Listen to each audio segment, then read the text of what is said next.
Hello viewers, I'm going to tell you a bit of an origin story in this week's video. And if you're not into that kind of thing and a personal story, that's cool.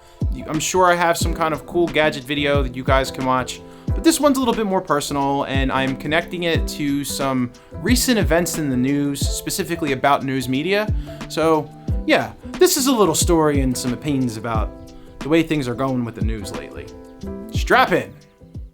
My fascination with media, news, technology, it all started in middle school and in high school, like freshman year of high school. I was involved pretty heavily in newspaper and yearbook sort of groups and clubs and whatever was available at the time. And that kind of got me started on this path. I wanted to be a journalist when I was younger.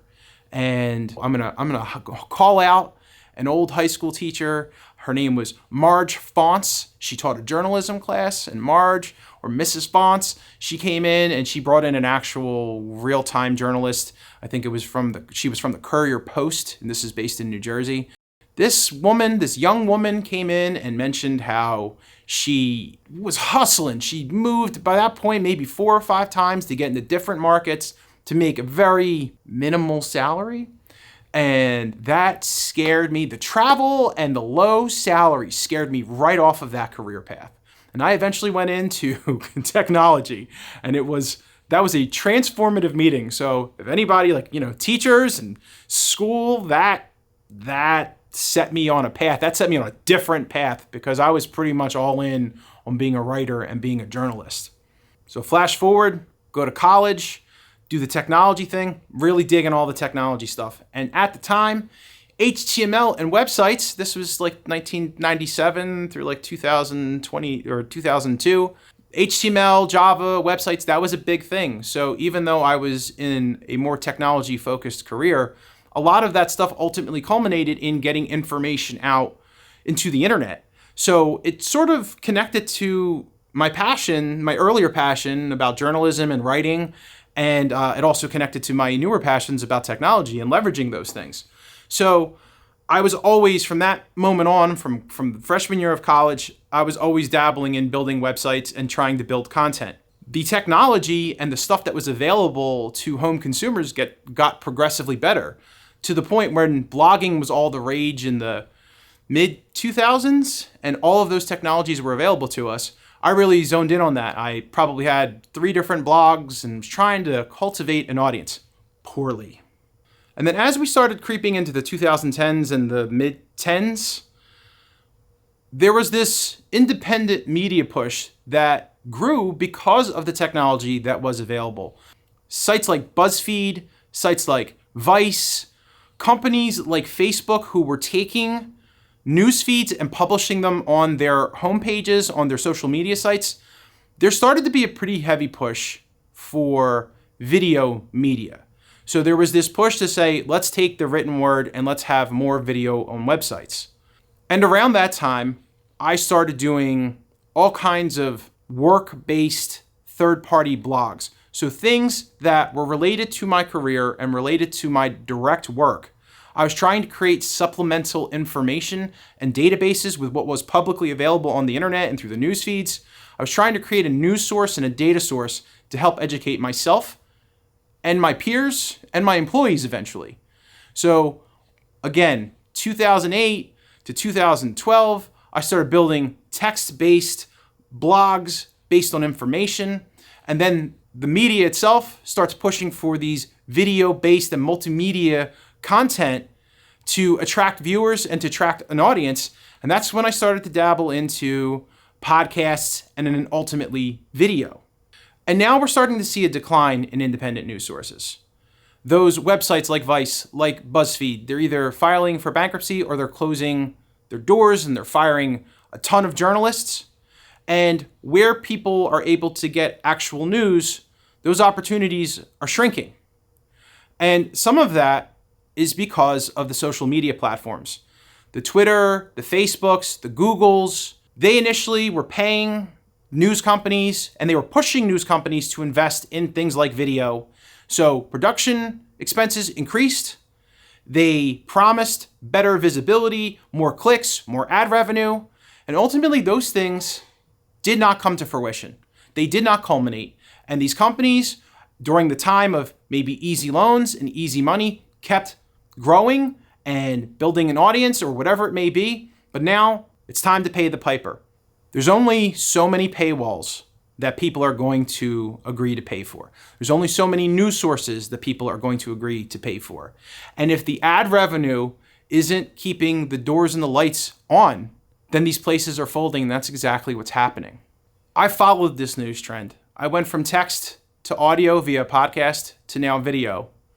And the concept of watching and consuming the video, it's evolved over the years. When I first started doing video, I tried to do more slice of life vlogging.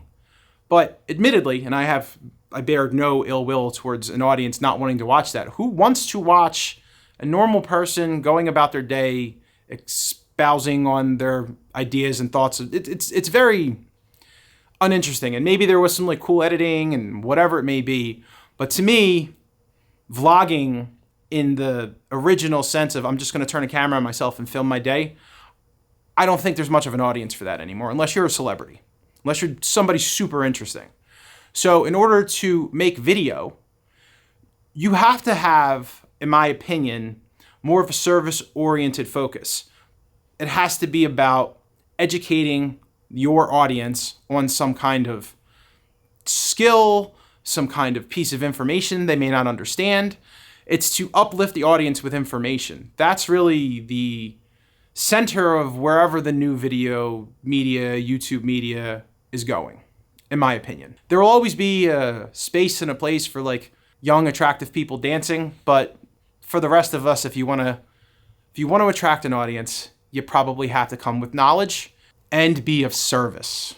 And I'm cool with that. I think that's a good thing. I think it's good to have a parameter to focus on. But it's making me think about how a lot of the inspirations that I had to start this are going away. And if maybe the social media companies didn't push so hard in a certain direction, they would still be here today, albeit smaller, because maybe they would have never grown to the size that they did that ultimately imploded.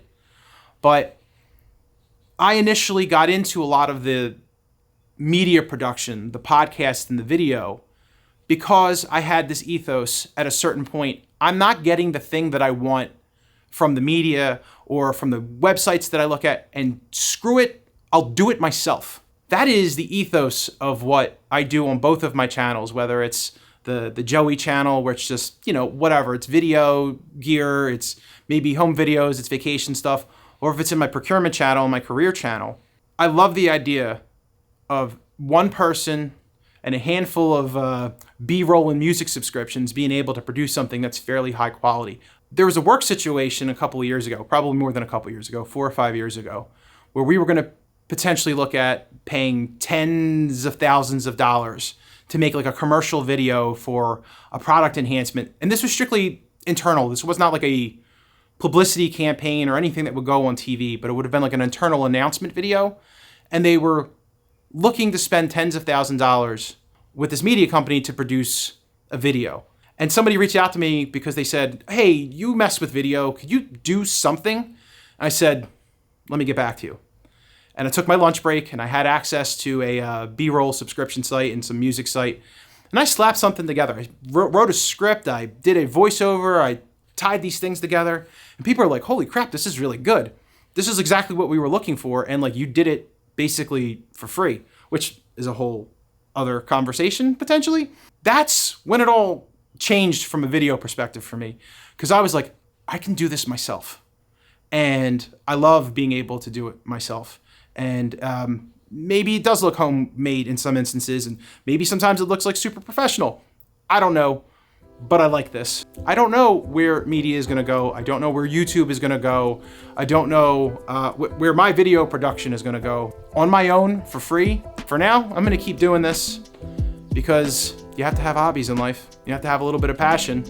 So hopefully this will be an entertaining video when I edit it down, and I appreciate you watching it. And maybe like or subscribe to my channel, but also pay for at least a couple of news sources. Pay for independent news media. Keep the news alive so we can all be an informed populace.